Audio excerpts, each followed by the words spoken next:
दोस्तों नमस्कार, मैं हूं दिनेश कुमार। साल 2026 के मानसून आने में काफी देरी हो रही है।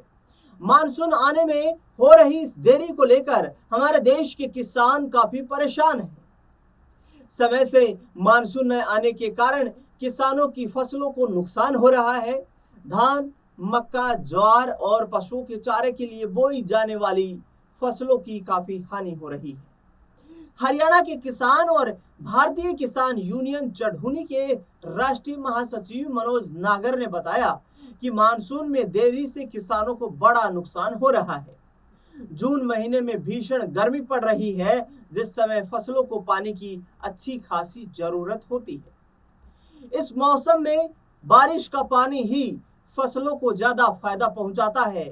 फिलहाल धान की फसल को सबसे ज्यादा पानी की जरूरत है, लेकिन बारिश न होने के कारण धान की फसल खराब हो रही है। उन्होंने बताया कि पशुओं के हरे चारे के लिए बोई गई ज्वार व अन्य फसलें भी मानसून में देरी से खराब हो रही है।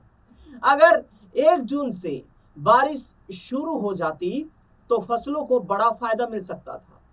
जून की शुरुआत में धान की फसल लगाना शुरू हो जाता, साथ ही बारिश होने लगती है तो किसान को ट्यूबवेल का कम इस्तेमाल करना पड़ता है, जिससे उसके पैसे की बचत होती है।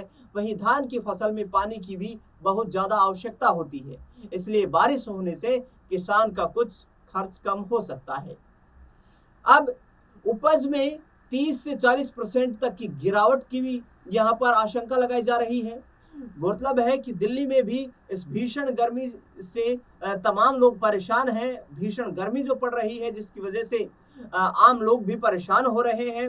किसानों के अलावा सभी लोग बारिश की जरूरत महसूस करते हुए मानसून आने का इंतजार कर रहे हैं, ताकि भीषण गर्मी से राहत मिल सके। मानसून की देरी के कारण किसानों को बुआई में देरी, बीजों के सूखने और सिंचाई की लागत बढ़ने का सामना करना पड़ता है, जिससे उपज में 30 से 40% तक की भारी गिरावट आ सकती है और ग्रामीण अर्थव्यवस्था पर विपरीत प्रभाव पड़ सकता है। किन फसलों पर बुआई में विलंब हो जाता है?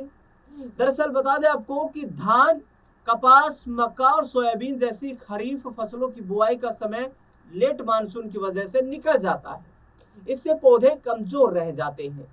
बारिश न होने पर किसानों को ट्यूबवेल व अन्य साधनों से सिंचाई करनी पड़ती है, जिससे डीजल और बिजली का खर्च बढ़ जाता है।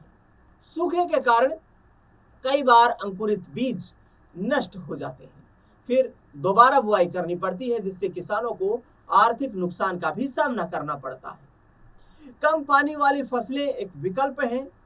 मानसून में देरी के कारण कम पानी वाली फसलें जैसे कि बाजरा, ज्वार, मूंग, उड़द और अरहर जैसी फसलें उगाने की सलाह यहाँ पर दी जाती है। साथ ही धान जैसी फसलों के लिए कम समय में पकने वाली उन्नत किस्मों का भी चुनाव करना किसानों को चाहिए। किसानों को मौसम की जानकारी प्राप्त करके ही बुआई करनी चाहिए, ताकि अनावश्यक नुकसान से बचा जा सके। अब एक और संकट खेती पर छा रहा है, जो भारतीय खेती को प्रभावित कर सकता है, और लगातार इस संकट की चर्चा भी हो रही है, विशेष तौर पर इस साल 2026 में जब मानसून लेट हो रहा है, जिससे किसान परेशान है, क्योंकि समय निकलता जा रहा है और किसान ये भी चाहते हैं कि रबी की फसल की बुआई तक खरीफ की फसल यदि पक नहीं पाती है तो फिर उसे कच्चे में ही काटना पड़ता है। अब एल नीनो जो है वो भी भारतीय खेती के लिए बड़ा संकट है। अल नीनो के प्रभाव ने भारतीय मानसून को कमजोर करना शुरू कर दिया है। जून 2026 के पहले 2 हफ्तों में कई राज्यों में बारिश सामान्य से काफी कम रही। महाराष्ट्र जैसे राज्य में 70 से 80% तक की कमी देखी गई। मध्य भारत और उत्तरी हिस्सों में भी इसकी कमी है। भारतीय मौसम विभाग IMD के अनुसार जून में भी औसत बारिश कम रहने की आशंका है। मानसून की देरी और कमजोर शुरुआत ने किसानों की चिंता बढ़ा दी है। धान, मक्का, खरीफ फसलों की बुआई पर बुरा असर इसका पड़ रहा है। अल नीनो अभी मजबूत हो रहा है। इसका असली असर तो जुलाई से सितंबर के बीच देखने को मिलेगा, जब मानसून अपने चरम पर होता है। खबर है कि इससे जुलाई, अगस्त, सितंबर में बारिश में और भी कमी हो सकती है। इससे जलाशयों में पानी की कमी, नदियों का सूखना और भूजल स्तर गिरना जैसी समस्याएं बढ़ेंगी। अब अल नीनो से किन राज्यों में हो सकती है कम बारिश? अल नीनो की वजह से मध्य प्रदेश, महाराष्ट्र, कर्नाटक, आंध्र प्रदेश और तेलंगाना जैसे 12 राज्य सबसे ज्यादा प्रभावित हो सकते हैं। इन इलाकों में मानसूनी वर्षा आधारित खेती ज्यादा है। छोटे किसान जिनके पास सिंचाई की सुविधा नहीं है, वे सबसे ज्यादा प्रभावित होंगे। पशुपालन भी प्रभावित होगा क्योंकि चारे की कमी हो सकती है। ज्यादातर लोग प्रशांत महासागर में होने वाले अल नीनो या लो नीना साइकिल के बारे में जानते हैं, जिसे औपचारिक रूप से अल नीनो सदर्न आइसोलेशन इंसो कहा जाता है। आमतौर पर प्रशांत महासागर में व्यापारिक हवाएं यानी कि ट्रेड विंड्स पूरब से पश्चिम की ओर चलती हैं, जिससे पश्चिमी प्रशांत क्षेत्र में गर्म पानी जमा होता है।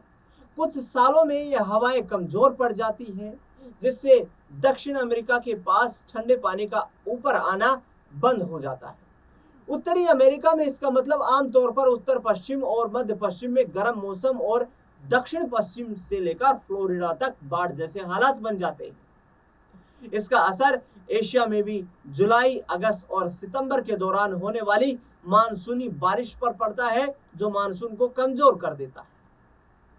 नया सुपर एल नीनो और ज्यादा खतरनाक होता है। जर्नल ऑफ क्लाइमेट में 2020 में हुई एक स्टडी से पता चलता है कि आंकड़ों के हिसाब से 1877 से 78 के एल नीनो की तीव्रता 1982 से 83, 1997 से 98 और 2015 से 16 में आए 3 अन्य सुपर एल नीनो इवेंट से बहुत ज्यादा नहीं थी। 1877 से लेकर 1878 और उसके बाद 1982, 83, 1997, 98 और 2015-16 में आए 3 सुपर एल नीनो इवेंट्स की बहुत ज्यादा जो है वो तीव्रता में फर्क नहीं था।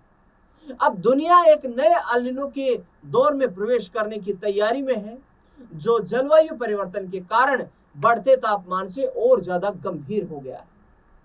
लेकिन एक अच्छी बात यह है कि द न्यूयॉर्क टाइम्स के अनुसार आधुनिक खेती में इन 100 बदलावों पर नजर रखी जाती है और इस बार किसी बड़े पैमाने पर अकाल पड़ने की भविष्यवाणी नहीं की जा रही।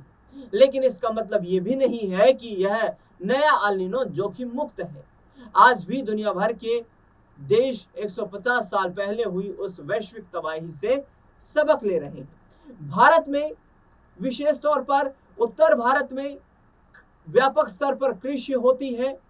हरियाणा, पंजाब, राजस्थान, उत्तर प्रदेश, मध्य प्रदेश, बिहार, झारखंड, महाराष्ट्र, गुजरात जैसे इलाके जो हैं ये खेती पर निर्भर हैं और यहाँ के किसानों का एकमात्र 60% जो आबादी है उसका एकमात्र सहारा कृषि है। इस बार मानसून में होती देरी किसानों के चेहरे पर निराशा ला रही है और इस निराशा से किसान सरकार से भी उम्मीद कर रहे हैं कि सरकार उनकी कुछ मदद जरूर करेगी।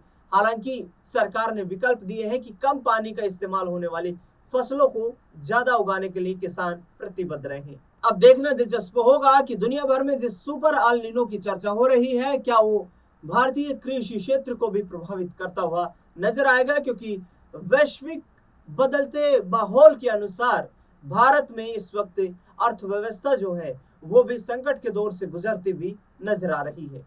इस खास रिपोर्ट को लेकर के आपकी क्या राय प्रतिक्रिया है, कमेंट बॉक्स में जरूर बताएं। फिलहाल के लिए इतना ही, मुझे दीजिए इजाजत। नमस्कार।